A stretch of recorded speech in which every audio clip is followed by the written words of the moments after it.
이스라엘 백성들은 지금까지 단 한 번도 실패를 경험하지 않았습니다. 그들이 믿고 따랐던 지도자 모세가 죽었을 때도 여호수아라고 하는 새로운 지도자로 인해서 그들의 리더십에는 흔들림이 없었고, 또 그 여호수아의 이 지도력을 따라 그들이 따라오는 그 과정에서 한 번도 부족함이나 실수함이 없었습니다. 건널 수 없는 요단을 만났을 때도 이들은 기적같이 요단을 건너왔고, 그리고 여리고성을 함락시킬 때도 그들은 하나님의 도움으로 너무도 쉽게 여리고성을 함락을 했습니다. 그런데 아이성 전투에서 그만 패배를 하고 맙니다. 자, 그렇다고 하면 이들에게 있어서 이 아이성의 실패는 과연 성공의 어머니다라고 쉽게 생각할 수 있는가? 이 승리와 실패의 차이는 여호와께서 여호수아에게 명령하신 대로 이들은 하나님의 말씀을 먼저 듣고 그 말씀대로 행동했다는 것이죠. 그럼 7장은 어땠습니까? 하나님이 말씀한 기록이 없는데 여호수아가 아이성의 정탐꾼을 파송합니다. 그리고 그 정탐꾼들이 돌아와서 하는 보고를 듣습니다. 그들은 성읍이 작습디다. 그러니 다 올라갈 필요도 없고 한 3,000명만 올라가면 간단히 해치우고 오겠습니다. 여기 다 앉아서 편히 쉬시오. 사람의 말을 듣고 정탐꾼의 말을 듣고 보고자의 보고를 듣고 여호수아는 행동을 취합니다. 그러면 3,000명만 올라가라. 그것이 실패의 원인이에요. 사람의 보고를 듣고 했느냐, 하나님의 말씀을 들었느냐, 이것이 실패와 성공의 차이예요. 그렇다면 여러분, 성공의 어머니는 실패입니까? 하나님의 말씀에 대한 순종입니까? 따라 하실까요? 순종이 성공의 어머니다. 자, 그래서 아이성을 지난번 실패했는데 이제 다시 정복합니다. 아이성을 정복했다라는 이 말은 실패를 다시 회복했다라는 이야기 아닙니까? 그런데 그 아이성을 정복한 후에 지난번 실패를 다시 만회한 후에 이들은 여호수아의 명령을 따라 아주 특별한 행동을 합니다. 그것이 우리가 읽었던 오늘 본문의 내용이에요. 30절에서 35절까지 집단적으로 이들은 특별한 행동을 취하는데, 그건 에발산에 제단을 쌓고 그곳에서 하나님 앞에 제사를 지내며 거기서 하나님의 말씀, 율법을 낭독합니다. 지금 성경이 여기서 우리에게 하고 싶은 것이 뭐냐? 지난번 실패했던 아이성을 정복해서 현상적으로는 회복이 된 것 같지만 이것은 온전한 회복이 아니라는 말을 하고 싶은 겁니다. 그래서 제단을 쌓고 제사를 지내고 하나님의 말씀이 선포되어져 하나님과의 관계가 회복되어져야 그것이 온전한 회복이라는 것이죠. 여러분, 우리가 살면서 이런 일에 얼마나 많이 속는지 모릅니다. 우리는 병들었다가 그 병이 나으면 우리는 회복되었다고 생각해요. 우리는 불합격했다가 다시 합격하면 이제는 회복이 되었다고 생각합니다. 우리는 잃었던 것을 다시 찾거나 빼앗긴 것을 다시 도로 되찾아오면 우리는 이제 회복이 되었다라고 생각을 해요. 그런데 그것은 현상적인 회복이라는 것이죠. 그리스도인에게 온전한 회복은 뭐냐? 눈에 보이는 현상적 회복만이 아니라 하나님과의 이 관계의 회복이 온전히 이루어지지 아니하면 그것은 온전한 회복이 아니라는 것입니다. 또 넘어질 수 있고 또 떨어질 수 있고 또 빼앗길 수 있고 또 이럴 수 있다는 것이죠. 우리는 주로 어디까지만 바라보느냐? 지난번 졌던 그 아이성에 다시 이기는 데까지만 바라보는 것이죠. 요 현상적 회복만 우리는 바라보고 현상적인 회복만 우리의 목표로 삼고 우리는 요 현상적인 요 회복에 이르면 우리는 다 됐다라고 마침표를 찍어버리고 말아요. 이스라엘 백성들이 아이성을 다시 정복했어요. 다 끝났음에도 불구하고 여호수아는 이것으로 만족하면 안 되고 우리가 해야 될 일이 있다. 제단을 쌓고 제사를 지내고 하나님의 율법의 말씀을 낭독해야 한다. 그래서 이 행위를 거기 진행을 시키고 있는 것입니다. 자, 그럼 오늘 본문의 이 사건을 통해서 회복의 그 수단이 무엇이냐? 어떻게 무엇을 실행해야 우리의 삶의 온전한 회복이 이루어질 수 있는가? 그 첫째가 제단을 주목하셔야 합니다. 아이성을 탈환하고 실패를 만회하고 지난번 패배를 다시 승리로 바꾼 이후에 이들이 가장 먼저 했던 일은 제단을 쌓는 일입니다. 30절 말씀을 같이 좀 읽어보실까요? 다 같이 시작. 그때에 여호수아가 이스라엘의 하나님 여호와를 위하여 에발산에 한 제단을 쌓았으니. 여러분, 제단을 쌓는데 이 제단을 왜 쌓았다고 말합니까? 승리를 자축하기 위해서 제단을 쌓은 것이 아니죠. 여호와를 위하여 제단을 쌓았다 그랬습니다. 다시 말하면 하나님과의 관계의 회복을 위하여 제단을 쌓았다 그랬어요. 그리고 제물을 바치는데 그 제물이 뭐냐? 화목 제물이었어요. 그러니까 여기 제단을 쌓고 이 제사의 행위는 하나님과의 관계 회복을 위한 것임을 우리가 알 수 있습니다. 그런데 이 제단을 쌓는 일을 왜 에발산에서 했느냐라는 겁니다. 왜 여기 제단을 쌓으라고 했느냐? 여기 제단의 필요성이 있기 때문에 그렇습니다. 지금 메시지는 이런 겁니다. 너희가 지난번 하나님의 진노로 말미암아 아이성 전투에서 졌잖냐? 그래서 내가 다시 너희들에게 은혜를 베풀어줘서 지금 승리하지 않았느냐? 에발산과 같은 하나님의 진노 가운데 버림을 받았던 너희들에게 필요한 것이 뭐냐? 제단이다. 제단이다. 이 제단을 통하여서 하나님과의 관계가 다시 회복될 뿐만 아니라 너희들에게 임했던 그 모든 이 실패와 저주의 껍데기를 다 벗어버려야 된다라는 것이죠. 그래서 하나님은 그들에게 에발산의 제단을 쌓도록 명령을 하신 겁니다. 그 제단을 쌓고 거기서 그럼 뭘 하라고 했느냐? 31절 말씀을 같이 한번 보십시다. 시작. 이는 여호와의 종 모세가 이스라엘 자손에게 명령한 것과 모세의 율법책에 기록된 대로 쇠연장으로 다듬지 아니한 새 돌로 만든 제단이라. 무리가 여호와께 번제물과 화목제물을 그 위에 드렸으며. 여러분, 번제는 뭐예요? 제물을 불살라 드리는 제사가 번제지요. 그 화목제는 뭐예요? 하나님과 화목하기 위한 제사라는 것이죠. 이 에발산에 이런 제사가 필요하다는 것이죠. 하나님의 진노 가운데 떨어진 자들에게 필요한 것이 뭐냐?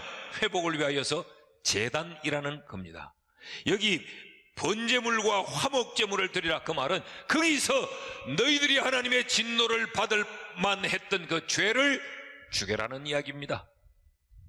그리고 하나님과 화목하라라는 이야기예요.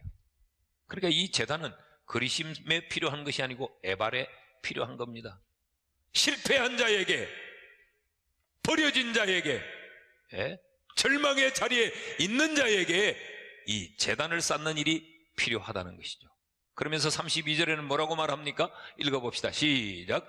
여호수아가 거기서 모세가 기록한 율법을 이스라엘 자손의 목전에서 그들에게 기록하매. 거기 돌 위에다가 회를 바르고 거기에 율법을 기록해서 쓰라 그랬어요.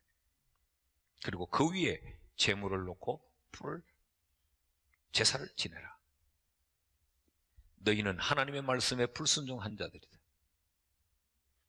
이 하나님의 말씀에 불순종하여 너희는 하나님의 진노가 왔다. 그러니 이제 이 불순종한 하나님의 말씀 위에 너희들의 죄를 죽여라.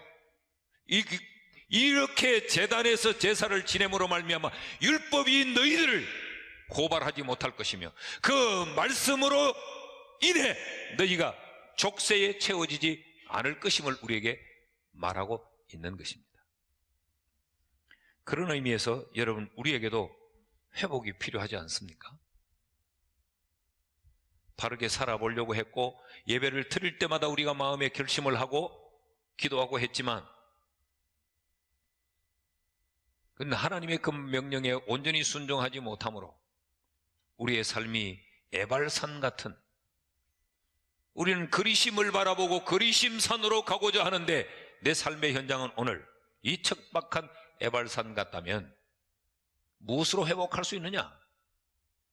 그곳에 제단을 쌓는 것으로 회복할 수 있습니다. 이것은 신약에 오면 이 제단은 바로 예수 그리스도를 뜻해요. 죄로 인해 망한 인생, 죄로 인해 버려진 인생, 죄로 인해 죽어버린 인생에게 필요한 것이 뭐냐? 그 저주 가운데 놓인 자에게 필요한 것은 예수 그리스도예요. 믿는 우리에게, 우리의 실패와 우리의 불순종으로 인해 우리가 넘어졌을 때 우리에게 필요한 것은 뭐냐? 제단입니다. 여러분, 여호와의 제단 앞에 엎드릴 수 있기를 바랍니다. 거기서 우리의 아집과 우리의 교만과 우리의 이 불순종한 것을 거기서 죽일 수 있기를 바랍니다. 그럴 때 우리는 하나님과 온전한 화목이 이루어지고 우리의 삶이 온전한 회복이 이루어진다는 것이죠. 그런데 교인들을 보면 제단을 에발산에 쌓으려고 하지 않고 그리심산에 세우려고 하는 경우가 참 많습니다. 신앙생활을 소홀히 하고 하나님 앞에 예배하는 것을 밥 먹듯이 빼먹고 왜 그러는가? 이유를 물어보면, 목사님 나 요즘 너무 바빠요. 할 일이 너무 많아요.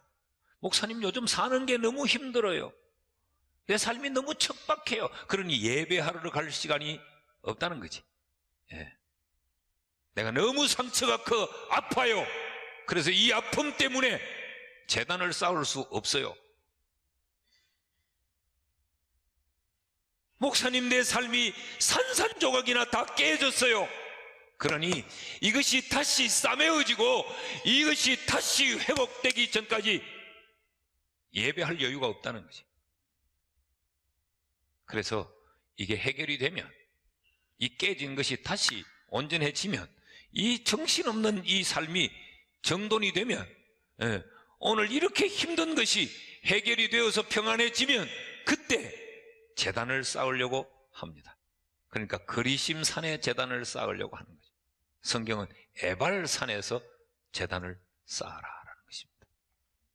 그러므로 여러분 모두 옛 삶이 온전한 회복을 원하시거든 제단을 쌓을 수 있기를 축복합니다. 에발산 각기에 제단을 쌓아야 된다라고 해야 되지, 에발산이기 때문에 제단을 쌓을 수 없다고 생각하니까 내 삶은 점점 더 척박해지지 회복되어지지를 않는 거예요. 이런 것과 같겠죠. 지금 온통 상처를 만나서 여기 막 골마 터지는데 이게 너무 아파요. 너무 아파서 수술을 못하는 것과 꼭 같은 거 아닙니까? 아프니까 수술을 하고 치료를 하고 소독약을 발라야 치료가 되고 고쳐지는데, 아파서 약을 못 바르겠고 아파서 치료를 못 하겠고 이게 너무 아픈데 어떻게 수술을 하느냐고 해서 떼놓치고 다 놓치고 나중에는 수술을 할 수도 없는 지경 아닙니까? 아프니까, 청춘이다가 아니고 아프니까, 힘드니까 제단이다. 오늘 3부 예배를 드린 여러분 모두에게 이 제단을 붙들고 다시 회복하고 일어서는 여러분 되기를 축복합니다. 둘째로, 이 제단을 쌓은 후에 또 하나는 뭐냐? 그것은 선택입니다. 우리를 온전히 회복해 하는 두 번째 수단은 선택이에요. 제단에 제사를 한 후에 여호수아는 이스라엘 모든 백성들을 다 불러 모읍니다. 그리고 그 백성들을 두 그룹으로 나눕니다. 33절을 보시겠습니까? 다 같이 시작.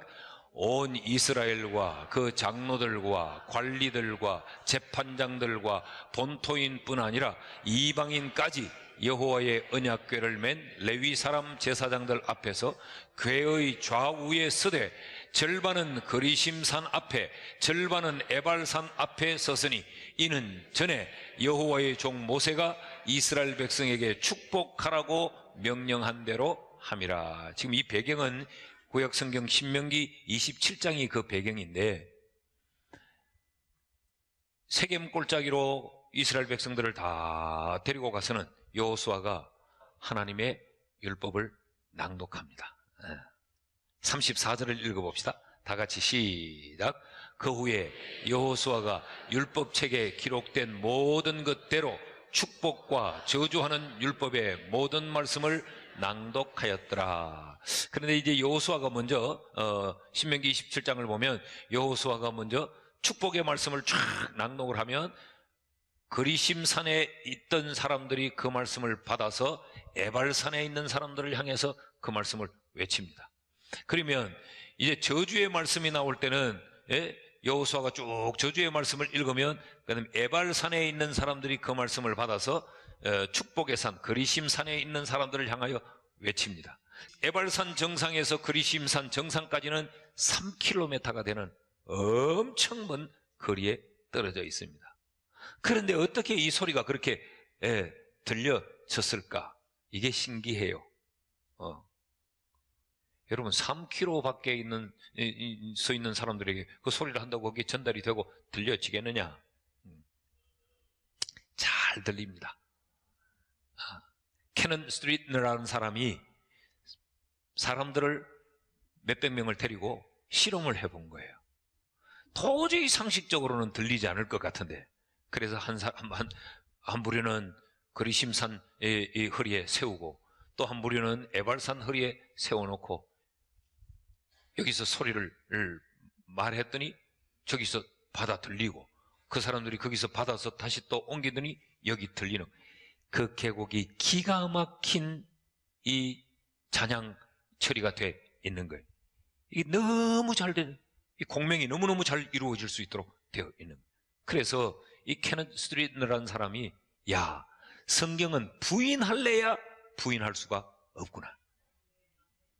상식적으로는 도저히 안 되는 것인데 이걸 실험을 해보니까 되더라는 이야기죠. 그래서 지금 이 하나님의 말씀을 낭독하게 합니다. 근데 주로 이때 낭독된 말씀은 십계명이 그 기초가 되는 말씀이었어요. 자, 보십시다. 신명기 28장 2절에서 6절까지를 좀 읽어봅시다. 다 같이 시작.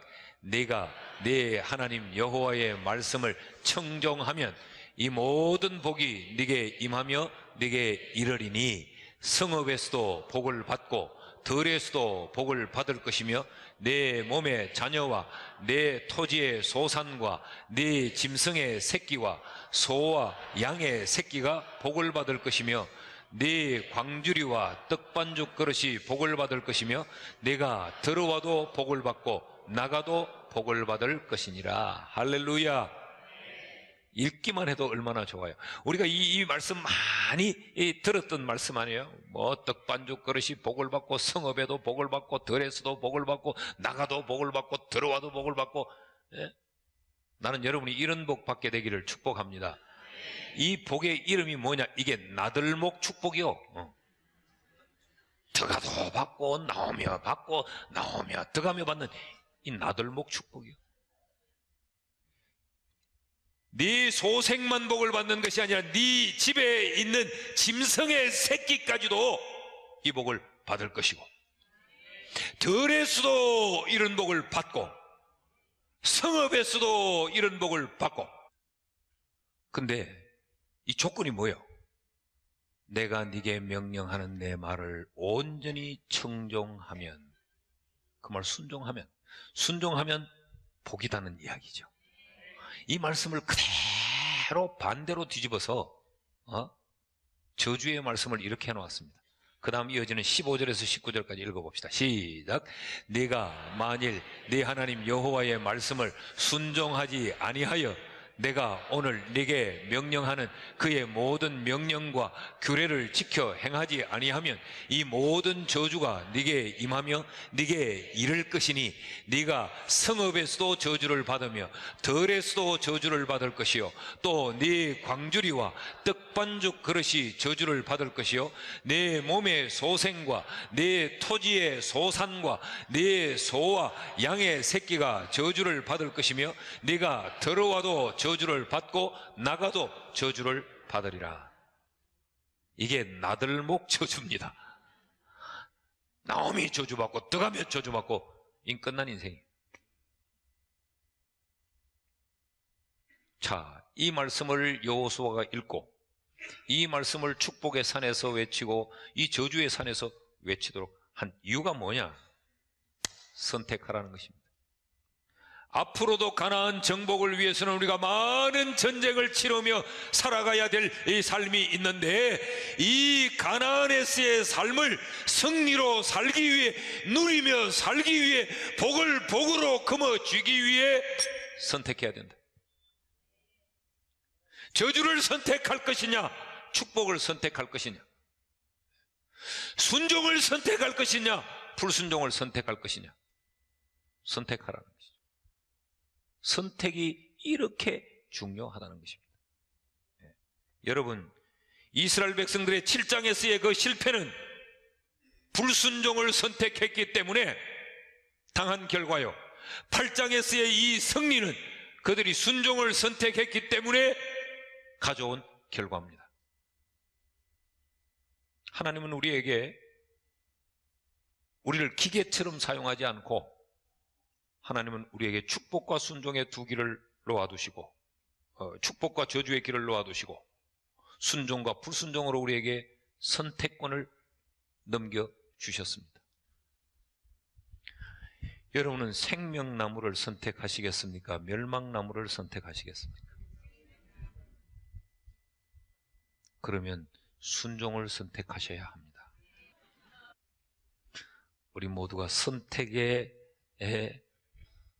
현장에서 잘 선택하는 지혜로운 성도들이 되기를 축복합니다. 셋째로, 재단과 선택과 또 하나 더, 청종이 온전한 회복의 수단입니다. 하나님의 말씀을 잘 귀담아 듣는 것. 33절 말씀을 다시 한번 읽어 보십시다. 시작. 온 이스라엘과 그 장로들과 관리들과 재판장들과 본토인뿐 아니라 이방인까지 여호와의 언약궤를 맨 레위 사람 제사장들 앞에서 궤의 좌우에 서되 절반은 그리심산 앞에 절반은 에발산 앞에 서서니 이는 전에 여호와의 종 모세가 이스라엘 백성에게 축복하고 명령한 대로 함이라. 그러니까 에발산과 이 그리심산, 교회 와도 자리를 잘 앉아야 돼. 예. 기왕이면 기분 좋고 그리심산 쪽이 되고, 이쪽은 자꾸 에발산 쪽이다, 이쪽은 오늘 나한테 찍겠다, 여기는 이제. 자, 이렇게 쫙 갈라놓고 축복과 저주를 그들에게 하나님의 말씀을 통해서 다 보이게 하는데, 그 한가운데 세겜 골짜기에 여호와의 언약궤가 중심이 되어서 나누어지더라는 것이죠. 중심이 되어서 나누어지더라. 여러분, 이 여호와의 언약궤, 이 언약궤는 이스라엘 백성들에게 신앙의 중심입니다. 하나님의 임재를 뜻하는 거예요. 그래서 이들은 항상 언약궤를 메고 가지요. 요단강을 건널 때도 언약궤를 앞장 세워서 건너고, 또 이들이 행진할 때도 그러고, 진을 치고 이제 광야에서 머물 때는 이 언약궤를 중앙에 놓고 동서남북으로 이들이 진을 쳐서 딱 있습니다. 우리 가운데 하나님이 계신다. 또 언약궤가 앞장서 갈 때는 하나님이 우리 앞에 가신다. 이런 하나님의 함께 하심, 하나님의 임재를 뜻하는 것이 바로 언약궤예요. 그러니까 지금 이 언약궤를 중간에 두고 그 좌우의 산에서 뭘 하느냐? 축복과 저주의 말씀을 지금 선포하고 있죠. 우리가 온전한 회복의 삶을 살기 위해서는 내 삶의 한가운데, 내 삶의 중심에 하나님을 모시고 날마다 그 하나님으로부터 하나님이 하시는 말씀을 청정해야 온전한 회복의 삶을 살 수 있다는 것입니다. 여러분의 심령 한복판에 하나님을 모실 수 있기를 축복합니다. 그래서 그 하나님이 날마다 하시는 말씀을 귀담아 들으시기를 바랍니다. 축복의 말씀을 귀담아 듣고 저주의 말씀을 귀담아 들으면서, 그래, 나는 이러니까 이 저주의 이 불순종을 나는 버려야지, 나는 이 축복이 이렇게 약속되어 있으니까 순종을 택해야 되지, 항상 하나님의 말씀에 청정할 때, 귀를 기울일 때, 그때 우리의 삶이 온전한 회복의 자리에 세워질 수 있다는 것입니다. 여러분의 삶의 보좌에 주님이 있기를 축복합니다.